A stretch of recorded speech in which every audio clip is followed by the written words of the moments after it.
Hi, I'm Greta Van Riel, and you guys leave a ton of comments on my YouTube videos that I do with Foundr. So I'm going to dive in and answer some of those questions now.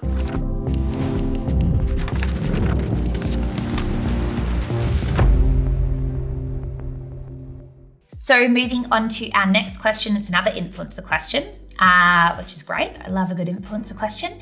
Our cost of goods is around $50 US, so sending the product out to many micro influencers will cost a lot.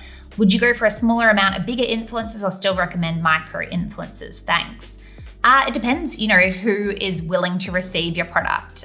If larger influencers are happy to do product for post and you don't have a budget for that campaign, then sure, go for it, see how many you can lock in. But if you still are looking to do, maybe more micro to mid-tier influencers, say, I would say even from 10 to 50,000 followers, then I would just go for, locking in a few less to begin with and then making learnings from there. Once you work out what's profitable, you can afford to spend $50 US, for the cost of goods of the product, and then there's the freight of the product and that sort of side as well, and the time spent managing the campaign. But say it's about the $75 point, but you're getting like a $300 return, that's, going to have great margins for you and be a good marketing initiative that is scalable. So I would look into that. If you're sending out to 10 influencers, you might want to test 3 different niches. So you might want to test, parenting or mummy blogger sort of niche. You might want to test, maybe like the gamer niche, for example, and you might want to test the health authority sort of niche, like nutritionists or whatever. You might find that the other 2 niches don't convert at all, but mummy bloggers absolutely kill it for you. So the next 10 products, you just lean into mummy bloggers. So that would be my advice there. How much commission to give influencers for getting a sale? Put another way, should I give anyone who wants to be an affiliate for my brand 10 or 15% commission? What standard or a fair percentage of the sale? I see most brands give 10% affiliate commission. It depends if you want customer affiliates or influencer affiliates here, and it depends if you're referring to an affiliate program or a referral program here. So if you have a referral program, it might be like give 10%, get 10%.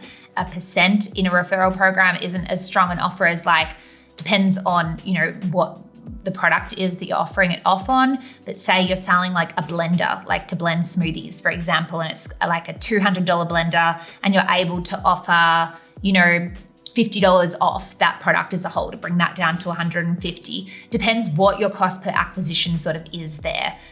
So it might be give $25, get $25. So their friend gets $25 off and you get $25 off toward your next purchase.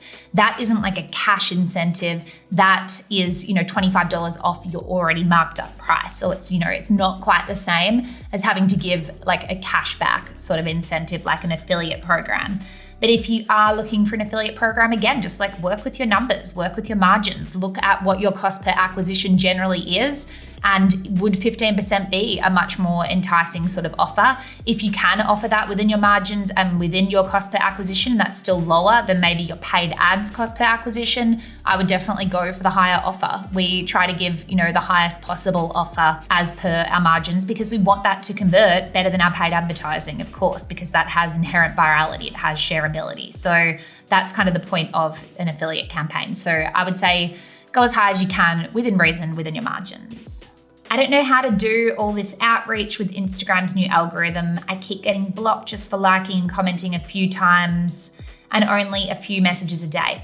Sounds like you have a really new Instagram account and you need to use your account more, just generally, not just to perform kind of like business or outreach behaviors. So just, spending some time on the platform each day on your brand's account and behalf, posting and engaging and using the platform like any user would, you will instantly see those rate limits increased quite significantly. You should be able to send, close to around a couple of 100 likes, as long as you're not doing them all in quick succession like a bot. Commenting, again, should be totally fine, closer to 100. DMs might be 50 in a day, and you might want to space those out a bit as well so that you don't reach those rate limits. But yeah, use your account more. Is it okay to take a product that's already doing extremely well and create your own variation, or are the chances of success a lot more slim if it's already well advertised by a different brand? This is exactly what I recommend doing most of the time. I would say that entering a saturated niche and creating a product that is different and better, so differentiated and has like clear benefits and solves a problem, is going to be the best possible way of entering a market. If you're not really sure, if you're like, oh, I haven't really ever seen a brand selling anything like that, I haven't seen this niche around, it's like, pretty safe to probably say that that product or niche may not already be trending. Like you kind of want to piggyback off an existing trend, but make your product different and better. So entering a saturated niche is actually a really good thing because it means that there are customers that are already, interested in and purchasing products in that niche. So if you create something different and better, they're going to want yours instead. And people don't have like huge brand loyalty a lot of the time. They'll shop around until they find the best possible option for them. It's every man, woman for themselves online. So totally take what's doing well, do your own variation or spin on it, and go for gold. And last question of the day we have, would you advise selling within your country first before trying to market worldwide? Yes, it really does depend on the country, I guess, as a whole. Like if that market size or market cap is too sort of low, I would definitely, look at potentially going to, a nearby country. But the benefit of selling to the country that, you live in first, like I sell Australia first always because I live in Australia, is that, the cultural sort of like idiosyncrasies, the language, as well as possible. You understand, people and niches and, that sort of semantics that you can't just sort of like pick up or learn through reading about a country online. Like it's very different messaging selling to an Australian versus selling to somebody in the US versus selling to somebody in the UK.